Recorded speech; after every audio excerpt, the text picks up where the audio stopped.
현월TV 파수꾼 여러분께 문화 인사드립니다. 화요특강 현월TV 윤목사입니다. 화요일에는 계속해서 그릇된 성경 해석과 그에 따른 잘못된 적용을 바로잡는 시간을 갖고 있습니다. 그 가운데서 오늘은 모세와 관련한 사건들 중 흔히 성도들이 오해하는 그런 어떤 측면을 좀 바로잡고자 하는 의도가 있습니다. 이 부분의 해석은 어찌 보면 굉장히 보편적이라고 할 수 있을 정도로 일관되게 좀 생각을 하는 경향이 있습니다. 예전에 노아가 술에 취해 가나안함의 아들 가나안을 저주한 사건을 어떻게 바라봐야 되는 것에 대해서도 말씀을 드렸습니다. 어떤 인물에 대한 평가를 할 때 우리가 흔히 할 수 있는 실수는 도덕적으로 그 본문을 읽어서 그 본래의 뜻을 제대로 파악하지 못하게 되는 것입니다. 오늘 모세가 이제 벌이는 이 사건도 마찬가지입니다. 그 부분을 한번 읽고 시작을 하도록 하겠습니다. 출애굽기 2장 11절로 12절의 말씀을 제가 읽도록 하겠습니다. 자, 제가 낭독하죠. 모세가 장성한 후에 한 번은 자기 형제들에게 나가서 그들이 고되게 노동하는 것을 보더니 어떤 애굽 사람이 한 히브리 사람 곧 자기 형제를 치는 것을 본지라. 좌우를 살펴 사람이 없음을 보고 그 애굽 사람을 쳐 죽여 머릿속에 감추니라. 아멘. 잘 아신 내용이죠, 여러분? 오늘 모세가 이집트인을 죽인 사실도 대표적인 신뢰가 되겠습니다. 일단 여기에 한 몫을 단단히 한 것이 추억의 명화 가운데 찰턴 헤스턴 율브리너 주연의 10개가 대표적이죠. 그 영화에서도 모세 역을 연기한 찰턴 헤스턴이 히브리 사람들을 채찍질하면서 괴롭히는 이집트인을 때려 죽이는 장면이 나옵니다. 누가 봐도 순간 감정이 욱해서 그와 같은 일을 행한 것처럼 그려지죠. 사실 누가 그렇게 이야기하지 않아도 그리고 실제로 그렇게 가르치는 이들 때문에 모세가 이집트인을 죽이고 모래속에 안매장한 사실에 대해서 일반적으로 좋지 않게 평가를 합니다. 일단 모세가 의도적으로 살인한 게 아니라 순간 욱해서 그렇게 했다라는 평가가 지배적이죠. 또는 모세가 워낙 용력이 출중해서 죽이려고 한 것은 아니었는데 탁친이 억하고 죽었다는 식의 어떤 태도들. 어찌되었든 공통점은 이겁니다. 모세가 살인의 고의성을 가지고 이 일을 행한 것이 아니라고 보는 것이 지배적이에요. 굉장히 도덕적인 관점에서 성경 읽기를 한 결과죠.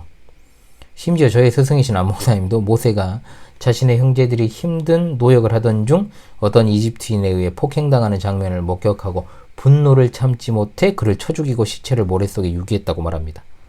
의협심이 발휘되어 그런 일을 했다라고 평가를 하셔요. 자, 그러나 잘 생각해 봐야 될 것은 실제로 모세가 의협심이 강했다고 볼 수도 있고 또 그가 그 상황에서 분노한 것도 맞지만 성경 어디를 봐도 모세가 순간적인 판단에 의해서 그런 일을 자행했다는 식의 해석은 나오지 않습니다.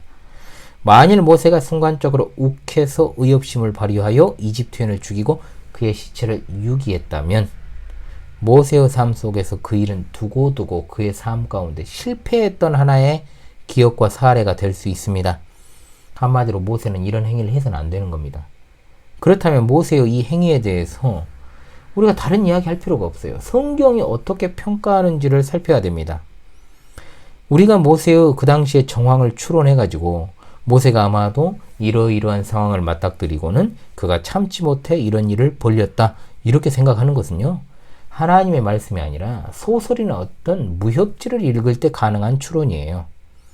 성경은 그 원저자가 되시는 하나님의 의도를 읽는 것이 중요합니다. 다른 의도는 필요가 없어요. 어떤 메시지를 가지고 있나, 어떤 뜻으로 우리에게 이 말씀을 전하셨는가.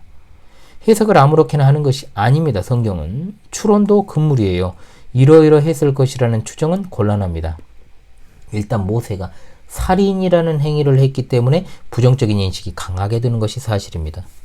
한마디로 모세의 이 행동에 대해서 성경이 어떻게 평가하고 있는지, 그리고 하나님의 자기 백성을 향하신 구원의 작정과 섭리사에 비추어 볼 때 어떤 의미를 가지는지에 대해서 상고하는 것보다 당장 그 행위 자체가 부정적이고 악해 보이는 것이 사실이기 때문에 앞서 말씀드린 대로 모세가 순간적인 분노를 참지 못해서 의협심을 발휘해서 때려 죽였다던가 아니면 그의 용력이 출중해서 죽이려고 의도하지 않았지만 실수로 죽이고 말았다는 이런 어떤 생각이 등장할 수밖에 없는 겁니다. 그래서 일단 이 모세의 행동은 옳지 않은 행동이고 그의 삶에서 하나의 흑역사다라고 하는 인식들이 생긴 거죠. 이런저런 말할 것 없습니다. 성경이 이 일에 대해서 어떻게 평가하는지를 보면 됩니다. 제가 이미 교회에서 이 부분에 대한 출애굽기 연속 강설에서도 했기 때문에 이 부분에 대한 저의 강설도 인용을 해서 말씀을 드리고 나중에 또 한번 다루는 일이 있을 줄로 압니다. 가장 먼저 우발적으로 모세가 이집트인 죽였다는 주장을 어떻게 봐야 될까요? 일단 여러분 11절과 12절만 봐도 이 주장은 말이 안 됩니다. 왜냐하면 모세는 이집트인을 우발적으로 한마디로 순간 욱해서 죽인 게 아닙니다. 모세가 형제들의 노동 현장을 찾은 것은 어쩌다가 그냥 지나치다가 들린 게 아니에요. 그는 의도적으로 그 현장을 찾았습니다. 찾았고요. 그리고 그는 어떤 이집트인 히브리 사람을 치는 것을 봤습니다. 그리고 그를 죽입니다. 중요한 것은 이 지점이에요. 뭐냐? 12절에 뭐라고 되어 있습니까? 좌우를 살펴 사람이 없음을 보고 그 이집트 사람을 쳐 죽여 모래 속에 감추었다고 했어요. 한마디로 요즘으로 따지면 CCTV 유무를 확인한 뒤에 죽인 거예요. 어떻습니까, 여러분? 모세가 이집트인을 죽인 것은요, 실수가 아닙니다. 순간 욱해서 죽인 게 아니라는 겁니다. 한마디로 노역 현장에 간 것도 의도적이고 그가 그 이집트인을 죽인 것도 계획적입니다. 계획범죄였다는 거예요. 물론 모세가 나중에 이집트를 떠나 미디안으로 피신했을 때 미디안 제사장 이드로의 딸들이 공경에 처해 있을 때 다른 목자들을 혼자서 쫓아낸 사실만 봐도요. 모세가 용력이 뛰어난 것은 분명한 사실입니다. 싸움 실력이 출중했다는 거죠. 그런데 무슨 모세가 죽일 의도가 없었는데 죽였다는 이 코미디 같은 이야기를 합니까? 설 자리가 없습니다. 일격필살의 기술을 가진 모세가 의도적으로 이 이집트인을 죽이고 말 그대로 묻었어요. 우발적인 게 아닙니다. 실수도 아니에요. 해당 본문만 잘 읽어도 이런 소리를 할 수가 없는 겁니다.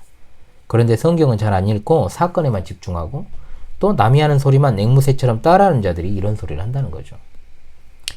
자, 그렇다면 일단 우발적인 것도 아니고 실수도 아니라고 하면 모세가 이집트인을 죽이면 안 되는데 격분해서 의협심을 발휘해서 죽여버린 것입니까? 자, 성경이 성경을 해석하기 때문에 우리는 이 부분에 대한 다른 성경의 해석을 보면 됩니다. 신약 성경은 분명 구약을 비추고 있죠. 구약에 대해서 설명합니다. 이 부분을 사도행전 7장에서 스데반이 다룹니다. 이스라엘의 역사를 이야기하면서 이스라엘의 그간의 조상들의 범죄상을 지적하는 설교죠. 당연히 이스라엘 역사에서 모세가 등장하지 않을 수 없습니다. 스데반도 모세가 이집트인을 죽인 사실을 언급하고 있습니다. 이 부분에 관한 말씀이 바로 사도행전 7장 24절입니다. 한 사람이 원통한 일 당함을 보고 보호하여 압제받는 자를 위하여 원수를 갚아 애굽 사람을 쳐 죽이니라. 여러분 어떻습니까? 모세의 이 행위에 대해서 어떤 평가를 하고 있죠? 성경은 모세의 행위에 대해서 비난하지 않습니다. 비방하지 않습니다. 옹호하고 있다는 거죠. 이 부분의 말씀을 보면 원통한 일을 당하는 다름 아닌 하나님의 백성을 보호해서 압제받는 자를 위해서 원수를 갚았다라고 말하고 있잖아요. 악한 일이라고 할 만한 단서는 찾을 수가 없습니다. 하나님께서 자기 백성의 원수를 보응하시는 분이시다. 한마디로 자기 백성의 원통함에 대해서 보응하시는 것이 하나님이신데 하나님께서 원수를 갚아주시는 행위로서 등장하고 있다 이 말입니다. 그런데 모세는 바로 그와 같은 하나님의 보응하시는 일에 쓰임받은 것으로 성경이 설명을 하고 있다는 것이죠. 하나님의 도구가 되어서 모세가 그 일을 하고 있는 것, 즉 것으로 비추고 있다 이 말입니다. 하나님의 도구 모세, 자 이어서 말씀을 봐야 됩니다. 25절입니다. 그는 그의 형제들이 하나님께서 자기 손을 통하여 구원해 주시는 것을 깨달으리라고 생각하였으나 그들이 깨닫지 못하였더라. 일단 다른 거 다 떠나서요. 모세의 이 행위에 대해서 성경은 그가 악한 행위를 했다. 또는 도덕적으로 문제가 있다. 하나님 보시기에 그의 행위가 악하였더라고 평가하지 않습니다. 도리어 모세가 이집트인을 죽일 때 개인적인 감정으로 또는 의협심에 사로잡혀서 우발적으로 또는 실수로 그렇게 한 게 아니고 계획적으로 그 일을 했고 그 일조차도 그의 형제들이 하나님께서 자기 손을 통해 구원해 주시는 것을 깨닫게 하기 위한 행동이었다는 점입니다, 여러분. 한마디로 모세가 이집트인을 죽인 건 하나님께서 모세의 손을 통해서 이스라엘의 원수를 갚으시는 것이었다 이 말이에요. 그리고 스데반의 설교의 지향점은 무엇입니까? 이를 통해 모세, 정확히는 하나님을 받아들이지 않는 이스라엘의 행위를 책망하는 것입니다. 이 부분에 대해서 또 다루는 성경 본문을 살피겠습니다. 지금 제가 금요일에 강설하는 히브리서 11장 24절로 26절에서 이렇게 이 모습을 평가하죠. 믿음으로 모세는 장성하여 바로의 공주아들이라 칭함받기를 거절하고 도리어 하나님의 백성과 함께 고난받기를 잠시 죄악의 낙을 누리는 것보다 더 좋아하고 그리스도를 위하여 받는 수모를 애굽의 모든 보화보다 더 큰 재물로 여겼으니 이는 상주심을 바라봄이라. 아멘. 이 부분도 제가 이제 금요일에 다루게 되겠습니다만 거기서 또 이제 다루도록 하죠. 모세는 이 사건을 계기로 해가지고 자신의 동포들인 이스라엘에게도 인정받지 못하고 자기가 속해 있던 이집트에서도 배신자로 낙인 찍히고 그렇게 되어버렸어요. 아무도 의지할 곳이 없습니다. 오로지 하나님 한 분밖에 의지할 만한 대상이 없게 되어버렸어요. 아무리 모세가 자신의 출생과 그리고 민족적 전체성으로 인해서 혼란스러웠다고 해도 그는 앞서 언급했던 것처럼 얼마든지 자신의 부귀와 영화를 위해 그냥 가만히 있으면서 이집트에서 개인의 영달을 추구할 수도 있었을 것입니다. 그래야 그는 자신의 민족을 택했다는 거죠. 이집트 왕실에서 누릴 것을 누리고 자란 그가 이집트에 등을 돌린다라고 하는 것은 이제 적이 된다라는 것을 의미하고 또한 그것이 세상적 기준에서 얼마나 엄청나게 무모한 것인지도 그가 잘 알고 있었음에도 그는 고난과 능욕이기를 택했다라고 성경이 설명을 하잖아요. 모세가 이집트에 대항하면 어떤 결과가 오게 될 것인지를 잘 알고 있었습니다. 동시에 그로 인해서 영원한 천상의 나라에서 허락될 보상, 영원히 없어지지 않을 보화에 대해서도 그는 알고 있었습니다. 이 세상에서 누리는 유한하고 한시적이고 한 줌도 안 되는 권력과 명예를 가지고 부귀영화를 누린다는 것은 하룻밤의 꿈이라는 것도 알게 되었던 거죠.